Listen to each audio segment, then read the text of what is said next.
What is the Evil Empire Summit, and how worried should we be? Hi, this is Joel Rosenberg for All Israel News. I'm in Washington, D.C.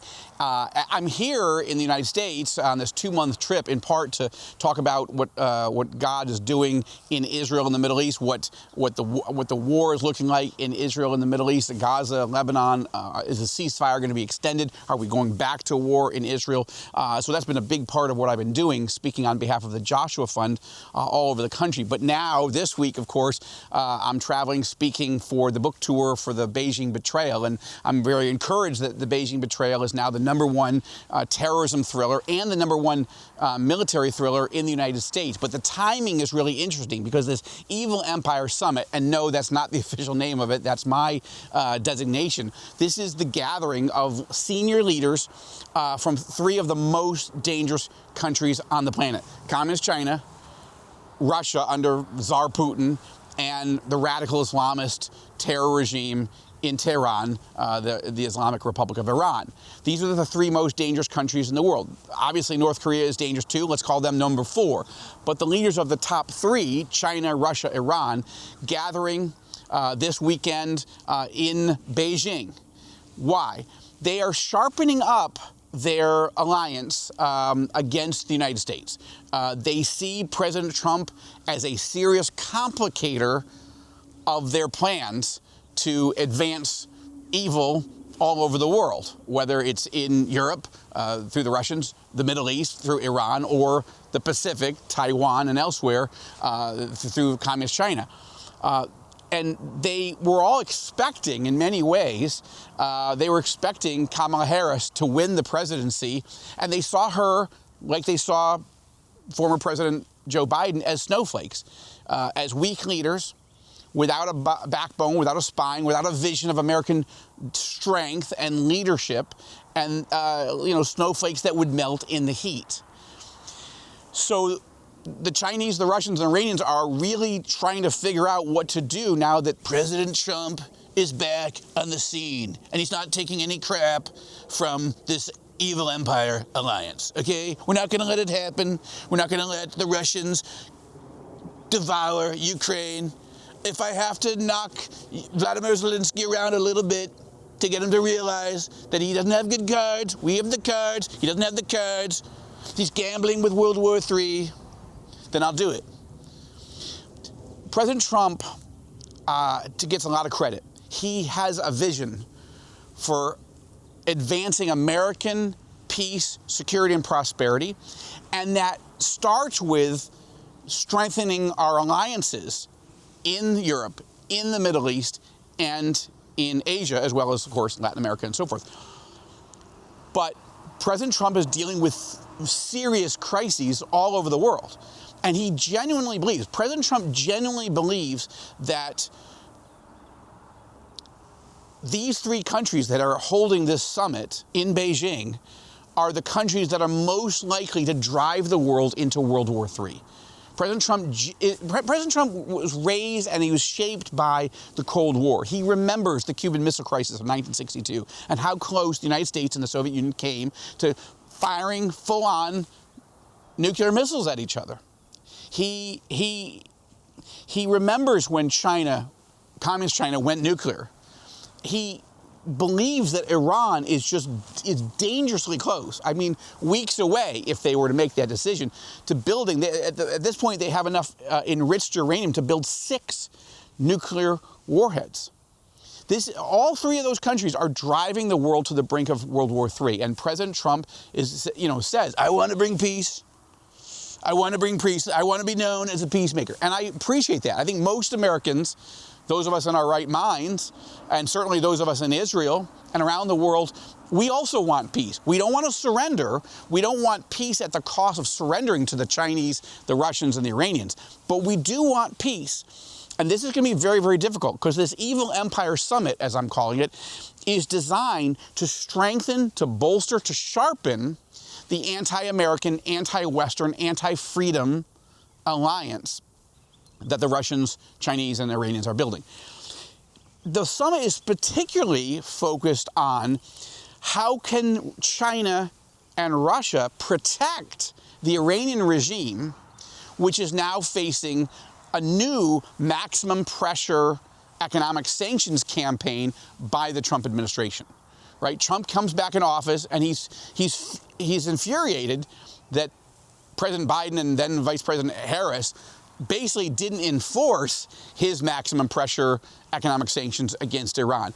As Trump says over and over again, under his watch, Iran wasn't attacking countries. It didn't do a 7-front attack against Israel. What was happening? Trump makes the point that because of his maximum pressure campaign with economic sanctions, stiff, bone-crushing economic sanctions in the first term, the Iranian regime was running out of money. It was running out of foreign currency. And so it didn't have the money to heavily fund Hezbollah in Lebanon, Hamas in Gaza, the Houthis in Yemen. And because of that, Iran's terror ambitions were being throttled somewhat, restrained somewhat, and they didn't launch these massive attacks. But as soon as Biden came in and said, no, don't worry about the sanctions, it's not a big deal, let's try to get back to the negotiating table, what can we give you to come back into the, onto the on-ramp of the community of nations, the Iranians saw that, saw Biden and Harris as suckers, truly as snowflakes who just totally didn't get what the Iranian regime wants. And they took advantage of it. And so now China, Russia, and Iran, they're all of their evil and wicked schemes are being thwarted right now by Trump coming back, reasserting American dominance and power and supremacy, peace through strength, rebuilding the American military, putting strong people in his cabinet. And it's really, just in the last 6 or 7 weeks, Trump has been on what I call a no huddle offense. He's not giving his domestic opponents in the Democratic Party or in the media any ability to get their heads above water and figure out how to stop the Trump agenda. Trump only has a 3-seat margin of Republican majority in the House of Representatives, and he's still getting stuff done. Even though the Democrats are trying every possible thing, their heads are spinning. And internationally, Xi Jinping's head is spinning in communist China, in Beijing. Vladimir Putin is actually considering coming back to, or coming to a negotiating table and considering saying yes to a ceasefire that he does not want. Vladimir Putin's being humiliated in Ukraine. He's lost 800,000 troops and much of the Russian military machine. Putin has had to import North Korean military forces to fight for him in Ukraine. And obviously Iran is now facing bankruptcy. And Trump wants to bankrupt Iran. He doesn't really want to bomb them. But Trump has offered to the Iranian regime, look, I'll make a deal with you. Come to the table. We'll figure out something that you can live with it, I can live with it. I'm not going to let you get the bomb. Okay? But Trump has made it clear. Iranian regime, you have 2 options. Diplomacy or death. You can take a deal, or you can face the wrath of the American military. Now, the Iranian regime doesn't believe him, but they're trying to figure out what to do, right? The Iranian regime, the first thing that the new president of Iran said was, hell no. Basically President Trump can go to hell. We're not going to even negotiate with him. Now Israelis are worried right now. And just as I close this on the Evil Empire Summit, I just want to say Israelis are a little nervous right now. We really appreciate President Trump. We appreciate that he has ended the arms embargo that Biden imposed on us. Arms and weapons replenishment is flowing again to Israel. President Trump is just cut $400 million for Columbia University. Why? Because they're letting anti-Semitism run rampant. He's beginning to throw out of the United States Hamas supporters that have run rampant on college campuses like Columbia.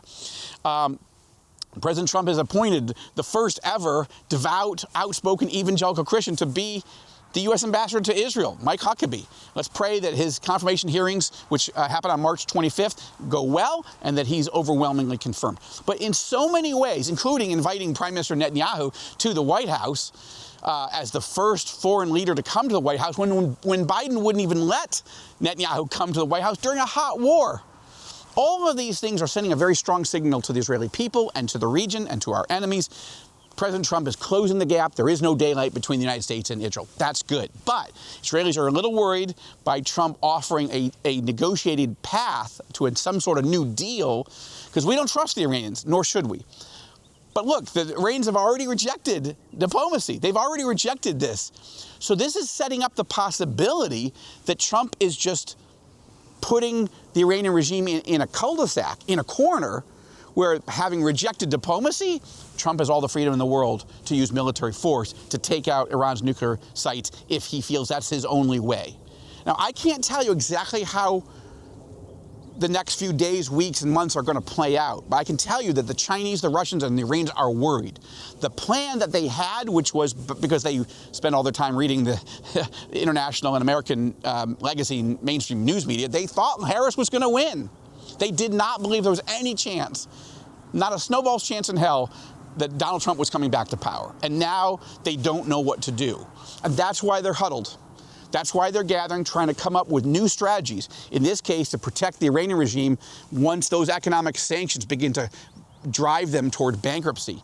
The greatest danger, I'm going to conclude with this, the greatest danger is that China, Russia, and Iran make some sort of NATO-like alliance and say, if one of us is attacked, it's like we're all attacked. That would be a serious new development. I don't think we're there yet, but I don't rule it out. So we got to watch this Evil Empire Summit. It's just the first in a series of things we're going to see the Chinese, the Russians, and the Iranians trying to figure out a new game plan, a new way to deal with Donald Trump and the ascendancy of American power and might throughout the world. But this Evil Empire Summit is serious. It's a problem, and we need to pray that God, the Almighty God of the Bible, will thwart the plans of these three evil regimes. We'll keep you posted on every move, every step along the way. But right now from Washington, this is Joel Rosenberg for All Israel News.